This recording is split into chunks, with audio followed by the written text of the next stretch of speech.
నల్గొండ జిల్లా చౌటుప్పల్ వరకు మొత్తం 189 కిలోమీటర్ల విస్తీర్ణంలో RRR సౌత్ పార్ట్ ను నిర్మించనున్నారు. మొత్తం 8 రెవెన్యూ డివిజన్లు 22 మండలాల మీదుగా సౌత్ పార్ట్ వెళ్లనుంది. ఈ ప్రాజెక్టును రాష్ట్ర ప్రభుత్వమే సొంతంగా నిర్మించాలని నిర్ణయించింది. ఈ విషయమై కేంద్రానికి లేఖ రాసింది. ఇందుకు సంబంధించి భూసేకరణ కోసం సంబంధిత జిల్లాల్లో అధికారులు సర్వే చేస్తున్నారు. 4000 ఎకరాల భూమి అవసరమని, భూసేకరణతో పాటు ప్రాజెక్టు నిర్మాణానికి సుమారు 18,000 కోట్ల రూపాయలు ఖర్చవుతుందని ప్రభుత్వం అంచనా వేస్తోంది. రోడ్డు నిర్మాణానికి అవసరమైన నిధులను JICA, world bank, Asian development bank తో చర్చలు జరుపుతున్నామని R&B శాఖ మంత్రి కోమటిరెడ్డి వెంకటరెడ్డి తెలిపారు. ప్రాజెక్టు వ్యయంలో 40% టెండర్ దక్కించుకున్న కంపెనీకి రాష్ట్ర ప్రభుత్వం పలు వాయిదాల్లో నిధులు చెల్లించనుంది. భవిష్యత్తులో ఈ రోడ్ల నుంచి వచ్చే టోల్ ఆదాయాన్ని కంపెనీ, రాష్ట్ర ప్రభుత్వం తీసుకోనున్నాయి.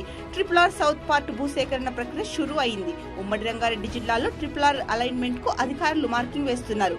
ప్రాథమికంగా నిర్ధారించిన వివిధ ప్రాంతాల్లో మార్కింగ్ పనులు ప్రారంభించారు.